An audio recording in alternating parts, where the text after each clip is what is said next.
I'm Dr. Tyson Morostiga. And I'm Dr. Derek Moore, and we are your sports quacks.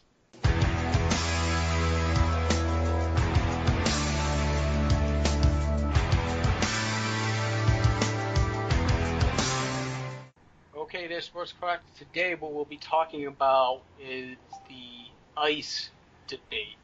And basically, if you're new to the manual therapy, physio, chiropractor world, you probably haven't heard this, but I think everybody else who's been in practice for at least the past 5 years has gotten into this recent discussion and I guess even going down the rabbit hole of what's going on with icing. Should we ice? Should we not ice? Is heat back in play? Are we doing heating now? Are we not doing anything? Are we just voodoo flossing every joint and seeing if we can just squeeze out the inflammation as much as we can? And I think for the most part, it's just like everything. It in my opinion, it just depends. I have a strong opinion on that ice has been, I think, overutilized and really has kind of stayed around mostly due to anecdotal versus what it actually shows in the literature. But I still think that ice has a place within rehab, and then especially also within the sports realm too. So for me, my biggest my biggest issue is always a matter of why are we doing a certain modality or a certain treatment. And when it comes to ice, I strictly use it for pain control. Does this person have pain? All right, ice is a possible option. And usually, what the way that I will explain to patients is just like, hey, you sprained your ankle. Okay, you did it 4 or 5 days ago. That's still mild swelling in the area. Sure, if you want to ice it, that's fine. Just realize that you might have some stiffness and that the ice isn't going to make you heal any faster or any slower. It's just going to help with pain. And I think that's, for me at least, a good way to kind of ride the fence when it comes to the literature and not be completely dishonest in saying like, oh, I know why this ice is going to help you with swelling or help you with decreasing heal time. For me, I'm using ice strictly as a pain modulator and nothing more. Yeah, you said it. I want to jump in because you said it right there, like the healing process. Like I can't tell you how many times I've had someone come in and say, I'm using heat and essentially for the purpose of healing the tissue. Like there's a legitimate belief that by putting ice on something, it makes things work better. I don't, you know what I mean? Like and I hear that, and that literally holds no truth to it. And actually, if you even look at some of the things like cryotherapies, or like the big cryo chambers and things like that, they'll make these big, thoughts of like, oh, it decreases, it cuts out inflammation, and it can be used to prevent and treat cancer even, because cancer is caused by inflammation, right? And so they make these crazy little links. What was that? What was that brain mapping? Do you remember doing brain mapping when we were younger, and you draw the circle, and then you draw a line out, and you draw a little circle, you draw another line? What Yeah, was that called? I call it like brainstorm map. Like a brainstorm, brain map, web, whatever.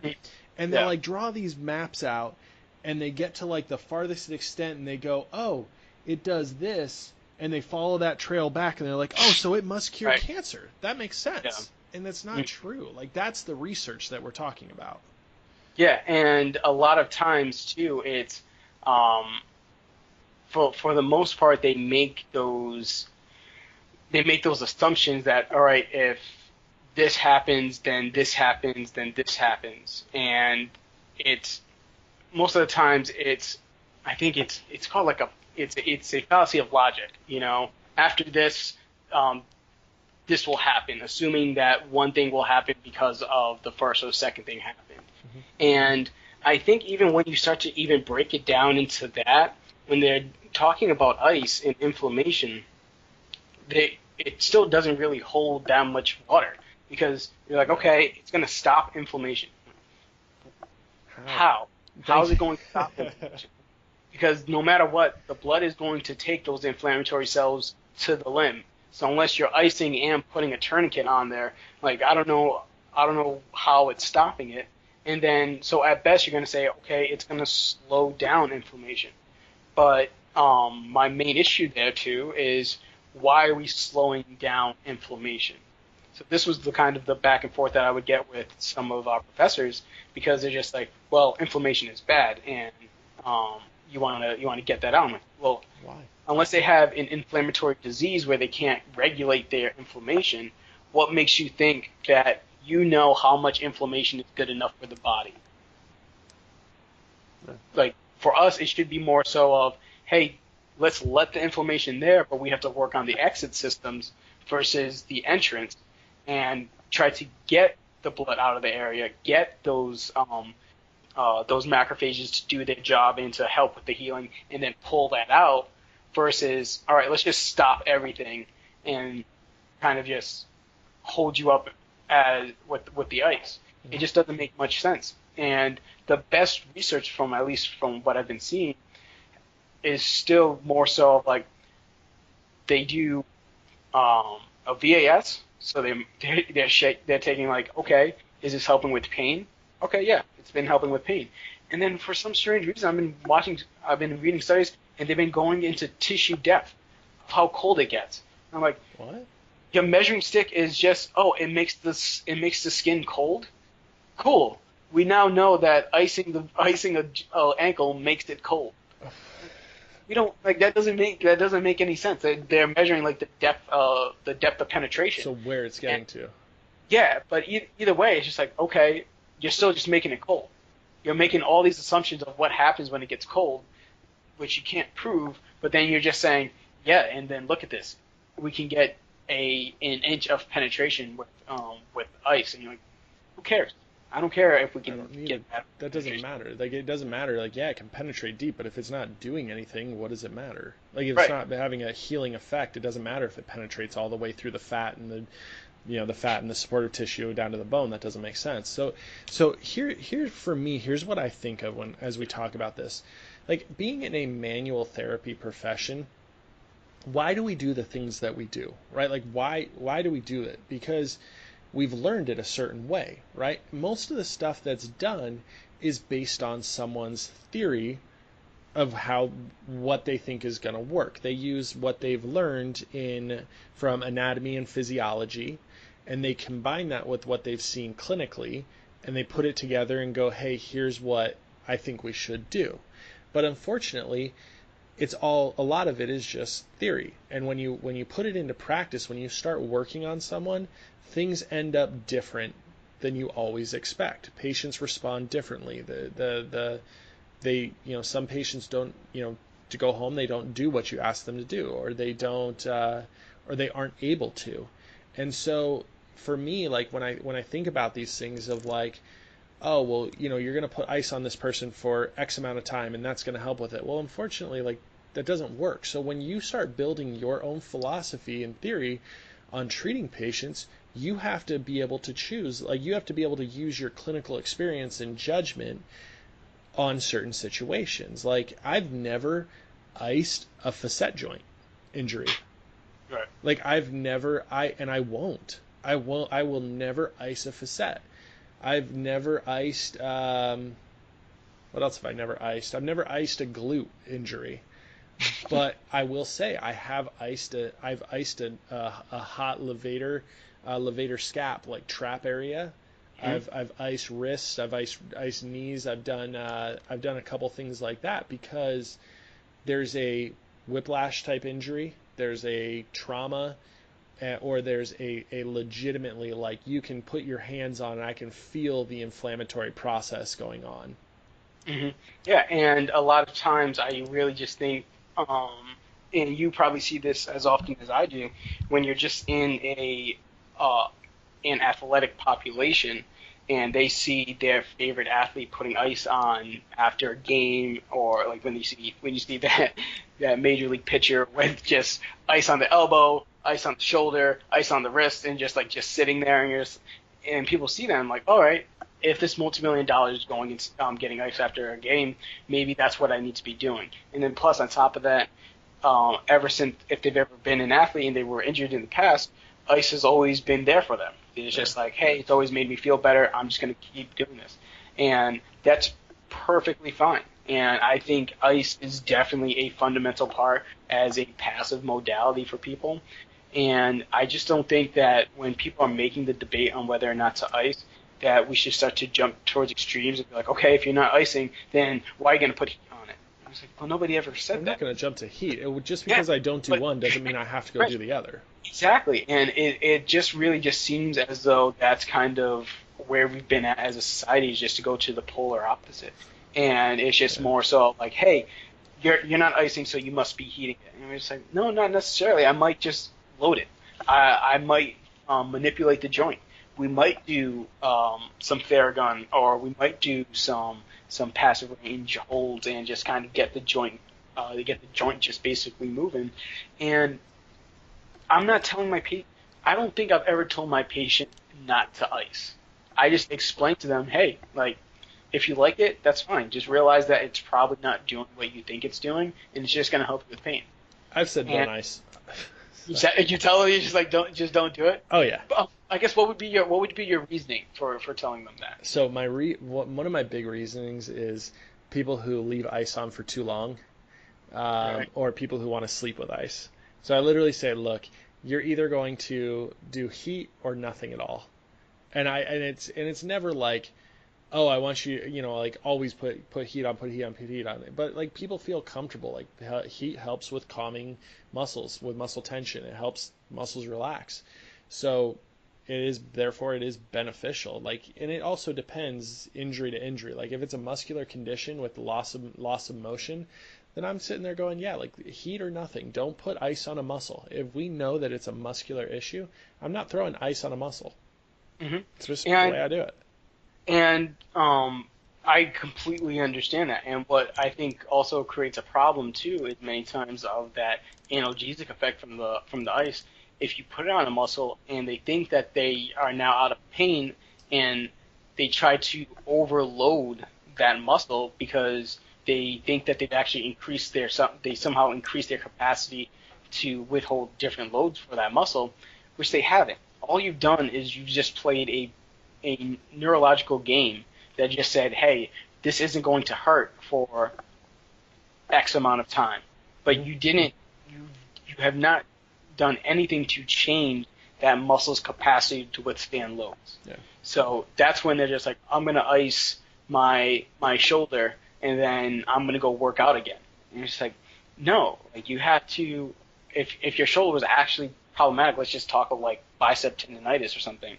Icing is going to help with the pain, but if you're not working on actual positioning during any of your lifts, if you're not working on scapular control, any of these different facets of what actually goes on with bicep tendonitis or tendinosis or whatever you want to call it, you're missing the point with just ice on it. And I feel as though many of our patients are falling into that realm, and maybe even some of our clinicians who are just like, hey, it hurts, put ice on it, and it'll make it all feel better.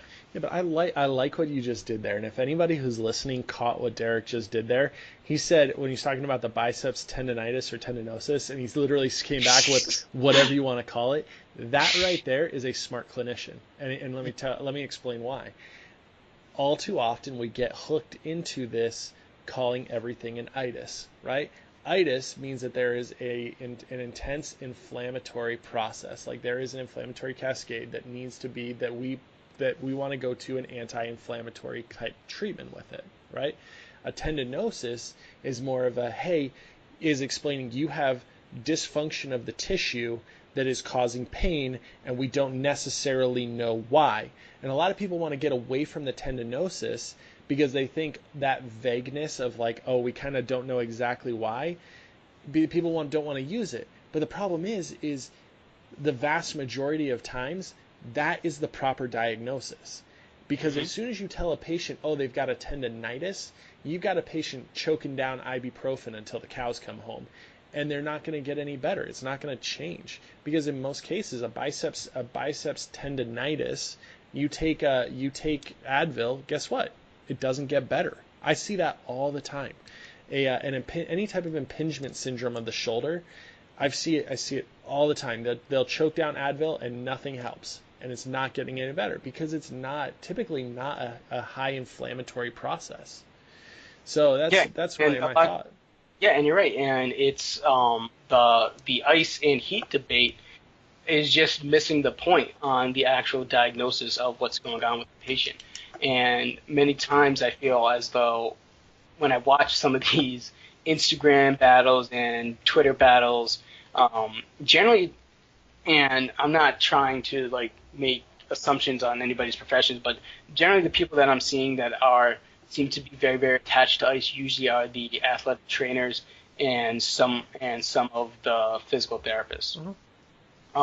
Kyros definitely fall into that. Very often. But then also the polar opposite are always the pain science people. Pain science people absolutely will destroy every ice argument that anybody ever tries to make. It's because for them everything is neurological. It's all about behavior therapy and figuring out why this person's attached to their pain. Manual therapy doesn't work. Everything that we do is placebo besides getting them to address their fear and stop catastrophizing and all this, which obviously I think that there's room for that too. But I think when we're starting to look at treating a patient, it's on a spectrum. And when you start to look at what the actual diagnosis is, that should really start to funnel you into certain things. Mm-hmm. And you'll understand just like, okay, through experience, have I seen X work with X? And then they start to apply it. You know, as a former athlete, when I sprained my ankle, I put ice on it. And what was it for? It was really for the pain. Mm-hmm. As I learned, it didn't help the swelling as much. So I'm like, okay, now I just tell them it helps with pain. What have we found out helps with swelling? Movement a little bit more. So now we just push the movement a little bit more and trying to get them to move through some pain-free ranges of motion versus having them do ice. And patient one, it's easier for you to start to make headway on getting the inflammation out. And two, I think it just makes for a more efficient clinic versus having somebody sit in the chair with ice on for an extra 5 to 10 minutes. Just get them out of the office. Get them out. Yeah. But they don't need to be there, So instead of wasting, especially this can even be more for new clinicians too. Instead of wasting money on ice packs in the fridge or like having a certain area for a patient to just ice and taking up an extra physio table, an extra office chair or something like that, you just don't need it. And you can easily just say like, hey, if you want to, go ice at home. Oh, I don't have an ice pack. There's a CVS down the road. Just spend the $5, buy the ice pack yourself. Like you'll have it for the rest of your life. You're welcome. It's you're welcome. It doesn't make much sense for me to be icing my patients in the clinic. Well, and some patients seem to be like, oh, you're not going to put ice on me afterwards. Yeah. And we'll sit them down. We'll have that conversation. But like for me, I don't see it, at least in my office, as a necessary modality for me to provide. We see, but there's a fundamental flaw there. So like think about this. Like when it comes to the ice. So that's actually something I wanted to bring up. So when I was shadowing as a pre-chiropractic student, I was watching a clinic, and then basically it was snap them up, send them to the other room, put stim and put ice on them, right? Mm. And I thought like, okay, yeah, that makes sense. And now I'm watching that and I'm like cringing, going, oh my gosh, I would never do that to a patient. I would never do that. So let's talk about, I want to talk about chiropractic philosophy a little bit with this. Like, right, so if we're claiming that movement decreases inflammation, we're talking about adjustments calm down inflammation. Like, why am I then stacking ice and stim on top of it? Right. Why? It doesn't make any sense. Like, if you're going to own your chiropractic philosophy, you're going to preach it, own it, like do it. Don't sit and bend and give. Like if you're saying movement if you're going to say, look, movement makes them better, then literally make them move, make them exercise. Like, don't adjust them and make them move. Don't sit them on a chair and lock them in with ice for the next 10 minutes. If you're doing it for the purpose, and I know, I get it now why, it's because every patient had insurance, every patient who was paying with insurance would go through and get that, because in Pennsylvania they reimburse for modalities at a higher rate. Therefore, patient gets adjusted, they go sit in a chair with ice and stim. Here's my thing. If you're doing things for the purpose of getting money, or the purpose of like, hey, I can get an extra $10 at this visit, or hey, I can do whatever, you're missing the point. Like, you're missing the whole point of what we do. Like, I had a guy come in today, and I'm sitting at the office, and he comes in and he goes, and he, dressed up really nice, handsome guy, jacked and, whatever. Like it sounds like I'm hitting on him now, but basically, but he came in and he was really nice, really personable. But he goes, hey, do you do any DMEs, right? So durable medical equipment, so like braces, stim units, things like that.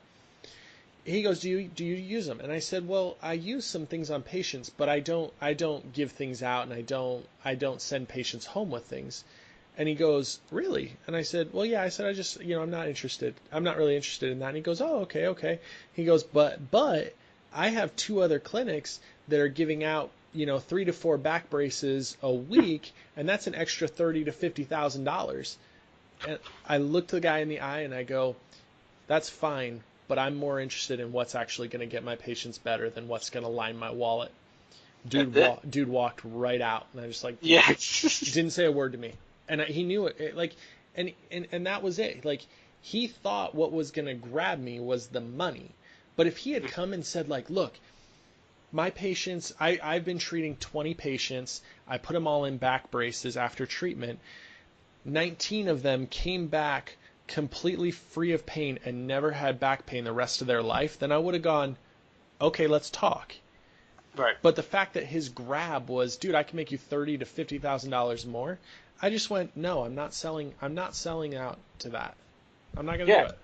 And I think when we start to just do things for the money, like you said, it not only will sully, I think, our reputation as clinicians, but it's just hard to sleep at night. No, some people are fine with it, and if they're okay with that, that's fine. But for me, what I find is, as I read more research, it's harder for me to even sleep at night, because sometimes I just sit there and I question myself, like, okay, I just read this study that says manipulation doesn't help at all with lumbar disc issues or something like that. Mm-hmm. I'm like, all right, what am I doing? What about this study can I look at and pull from and still be able to say, hey, manipulation and what I am doing is still what's right? And I think at the most important part of being a clinician is to start to be that introspective and really start to look into, okay, why am I doing X, Y, and Z, not only when it comes to my treatment protocols, but also my business decisions, and obviously you can take it into like your personal life too, but you got to start looking back into it. It's like, okay, why am I doing this? Am I really doing this because I want $10 extra per billing? And is it okay? Because honestly, if somebody's putting ice on somebody solely for the fact of getting $10 extra, I mean, do you? But like, is $10 extra really that important to you? I guess if you're doing it with 1,000 patients. 1,000 patients, right? If you're saying 50 people a day, that's $500. Yeah, it's not worth it to me though. Right. Yeah. But I think one of the important parts too is that what Tyson was saying, just like, instead of icing, think about moving them. And one of the problems sometimes, and I ran into this as a clinician earlier on too, is if my assessment wasn't on par with what it needed to be, I was afraid to move them because I couldn't find a position that didn't irritate. Right. So it's always easy for us to tell clinicians, yeah, just move it, just keep moving it. Yeah. And if it's painful, what are you going to do? Like when we're talking about like a sprained ankle, Like, okay, just move it. Oh, it hurts when I move my ankle. Well, can you move your toes? Oh, that's fine. Can you squeeze your calf without pain? All right, that's fine. So we can move above and below. Hmm. But when we're talking about like a low back, and we're like, okay, so forward flexion bothers you, extension bothers you, rotation bothers you. Well, all right, where are we going to go from this? And sometimes it just takes a matter of just a reductionist type of look at it and going simply into just teaching them how to do an abdominal brace. Yeah, absolutely. You're still moving. You're You're still moving. You're creating good tension. You're teaching them about their spine. And if it reduces pain, now we've also shown them that they don't have to be in pain. Yeah, that's it's a like, great hey, idea. listen, we can now we can build some traction off of this. It's frustrating for a little bit while you're trying to decode what you can do with this patient, but I mean, I had a patient come in and he's had this burning sensation on the top of his foot. They did an MRI. I'm talking a huge disc herniation at L5S1, Okay. and this guy has been just taking gabapentin like it was from a Pez dispenser, And he was seeing another clinician before coming to me, and we were just talking about his back, and I was just like, well, like, what were they doing for you? And it's like, well, I've been to chiros and they've been adjusting me. I've been to PTs and they would do stim and they do ice and they'll do heat and then they'll just have me do exercises and stretches. And I was like, okay, we're just going to go through, because anytime I would move him and he would have some pain, and then he would also just tell me that every time he rolled over in bed that he would have pain. So I've been on this kick of, and I get on sometimes of these rolls when I just start reading. I go back into some of my readings, and I remember reading with Stuart McGill. He was saying that rolling over in bed in pain can sometimes mean that there's micro movements happening in the spine, and that might be a pain generator. So I had him do a lower quarter bird dog. So it was just basically just him doing the legs. And he was just like, okay, no pain. I'm like, all right, there's no pain at all? And he's just like, yeah, there's no pain when I do it. I'm like, cool. Go do that, and this was on Monday. I'm like, go do that and see me on Friday. Comes in on Friday, and I sent him the YouTube link so he could watch different people explain bird dog. So I'm not just an insane person telling him to do this weird exercise called bird dog. And he told me that one of the videos really resonated with him, and he finally was able to find the neutral spine because we were having a little bit of problems getting that. And he told me, he was just like, I didn't take any gabapentin today. Hey. And I'm like, you didn't take any? And he's like, I woke up this morning, I felt stiff, and I still feel the burning a little bit, but it's less severe, and I didn't take any gabapentin. And I was like, dude, let's just keep doing that. Yeah. Just ride that out. And he was just like, all right, so like, what are we gonna do here? And I'm like, probably nothing. I'm gonna look at your. Literally, he was there for 10 minutes, and I was like, man, knock out these bird dogs. I don't even want to touch your back until next week. And next week we saw him. We did an adjustment just to kind of, because he was just feeling stiff. He wasn't feeling pain. It was just stiffness.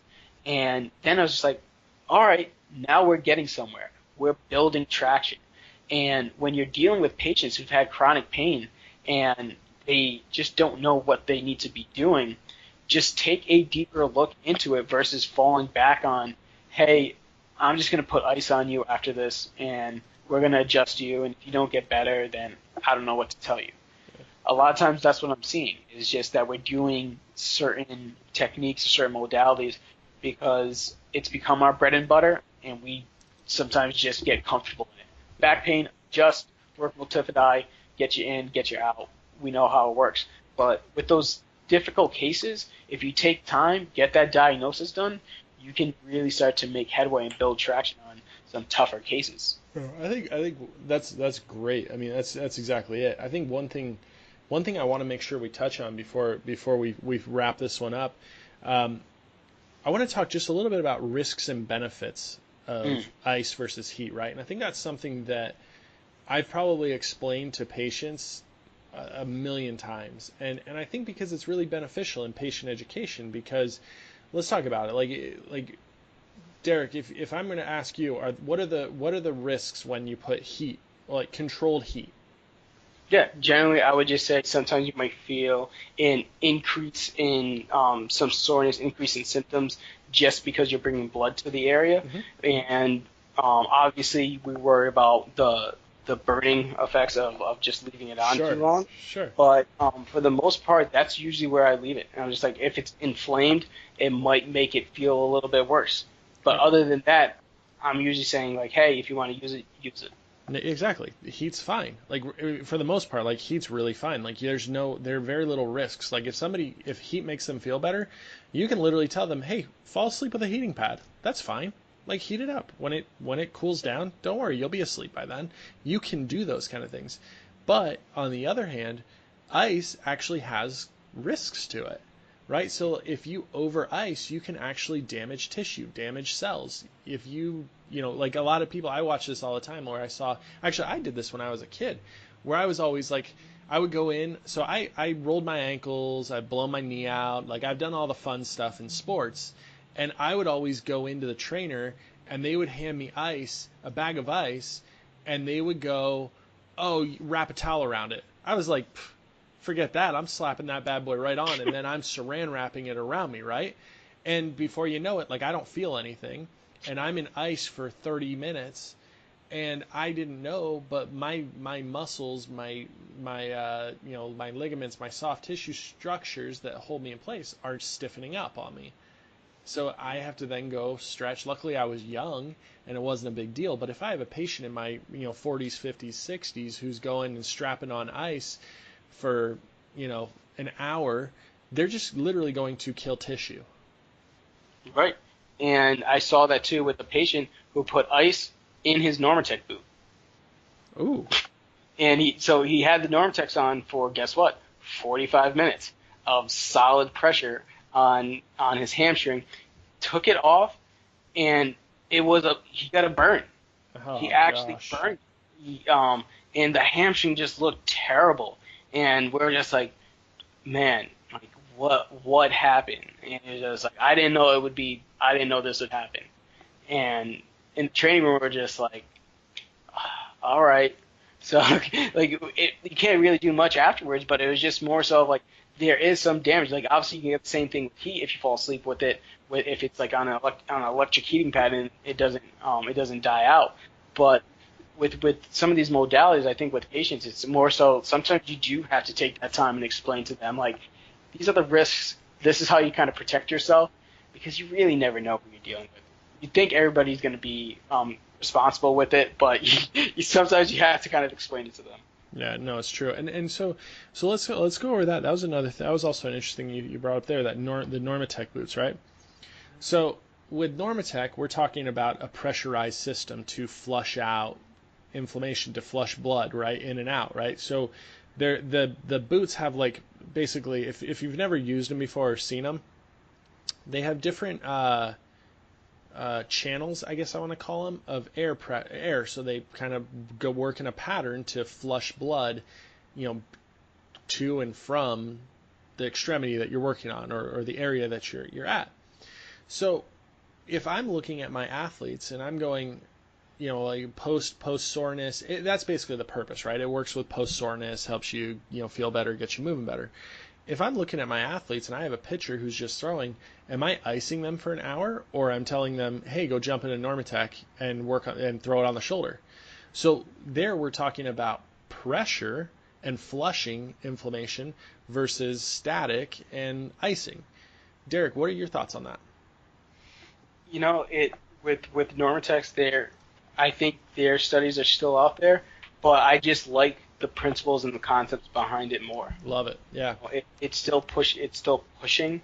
Um, what they'll say is that any type of external force will kind of close off those lymphatic vessels. So that's where I think it's still there's still research to be seen on whether or not that's going to make a huge effect on it. Is that compression really shutting off those lymphatic vessels, and they're not going to be able to kind of carry out those larger cells? But when I'm just looking at it from an objective standpoint, I'm like, okay, do I want compression or do I want stagnation? I'm going most likely with compression. I'm going compression, and that's it, man. I love it. So I've become a big believer in the Normatec boots and what they do, and especially if I, I'm actually I don't currently have a set in my office. I'm actually in the process of getting them. But when I have patients coming in with lower extremity issues or hip issues or shoulder issues, I'm throwing them in. I'm treating them and I'm throwing them in. Just because it makes sense, and that's where this whole theory and philosophy, and you're going to hear from me in the future, and I'm probably going to say, maybe that wasn't a good idea, or you're going to hear me praising, singing their praises. But that's something that you kind of do. The philosophy and the theory behind it makes sense, and I'm willing to put that into play in my office. Yeah, and at the end of the day, I think the biggest important part here is always start to look at the reasoning for why you're doing it, whether it's the Normatex, whether it's heat, whether it's ice, whether it's whatever treatment you're going to do. Just start to look at that and really start to ask yourself, am I still doing this for X reason, and has the research changed? And if you don't know if the research has changed, just take a look at it. And once again, you don't need to hold it up like it's the Bible. Just look at it, see what it says, try to interpret it, and if it changes what you do, great. If it doesn't, great. But look at it objectively and make a solid clinical opinion on it. As always, guys, hit us up. We're probably going to end up having to do a talk on just Normatex and some of the new devices out there with Theragun and everything like that too. But let us know what you guys are using in your clinics. If you're doing anything that you've seen really kind of take off when it comes to accelerating the healing process, whether that's infrared saunas, cryotherapy, hitting people with hammers, whatever you guys are doing. Let us know what you're doing so we can kind of spitball ideas and see if we can all help each other get better. Once again, this is Derek. That's Tice. We'll talk to you guys later.